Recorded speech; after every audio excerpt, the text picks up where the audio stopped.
Salut tout le monde, Nicolas ici avec le blog de Best Buy. Aujourd'hui, on regarde le FP10 de Roland, un clavier de 88 touches portable. Aujourd'hui, il est monté sur le KSC FP10, un support vendu séparément. Roland fait aussi le KS12, un support universel qui est compatible avec le FP10, mais vous allez pouvoir utiliser n'importe quel support universel pour l'installer.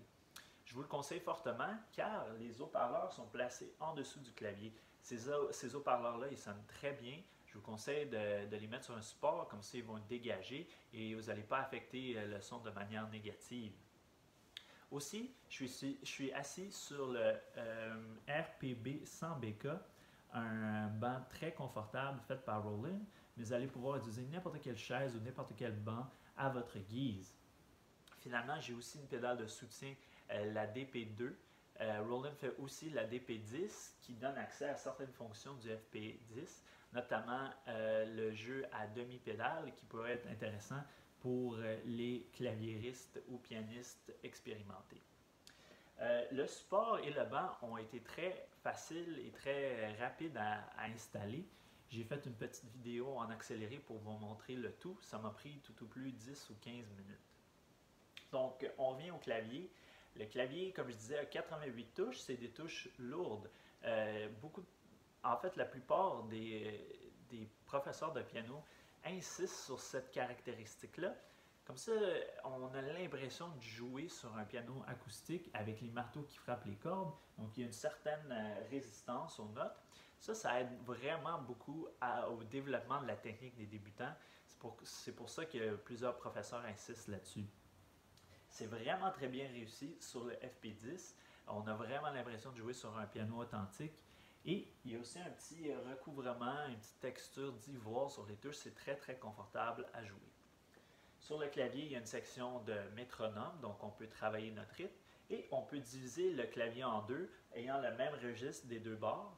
Comme ça, on peut vraiment pratiquer avec un professeur, vraiment cibler les endroits problématiques et les travailler ensemble en même temps. C'est très, très pratique.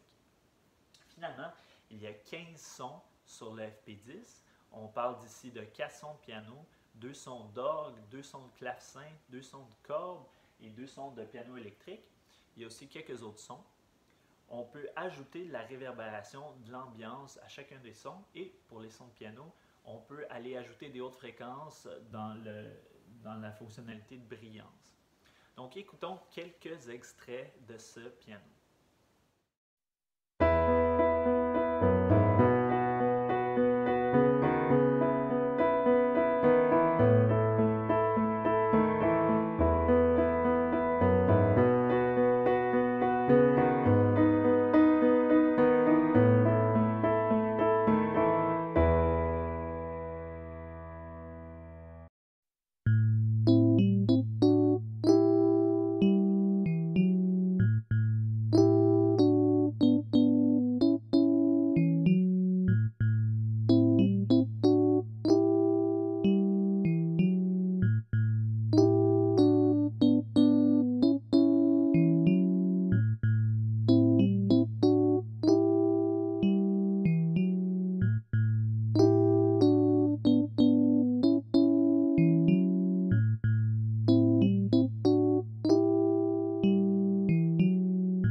Donc, les sons du FP10 sont tirés de la banque Supernatural de Roland.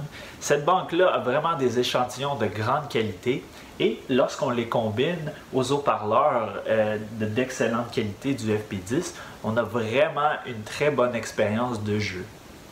J'ai vraiment aimé tous les sons qui sont disponibles. Ils sont quand même limités à 15, mais il y a une sortie USB sur le FP10, donc vous allez pouvoir vous brancher sur un portable et utiliser une banque de sons comme vous voulez. Donc, c'est possible d'étendre la quantité de sons dans le futur. Si vous cherchez un clavier pour débutants, le FP10 est vraiment un très bon choix. Il y a vraiment les sons les plus importants et la touche est tellement bien faite que vous allez développer une technique adéquate et de manière très efficace. Moi, j'ai toujours aimé la touche qui est disponible chez Roland. Et dans le FP10, on n'est pas déçu.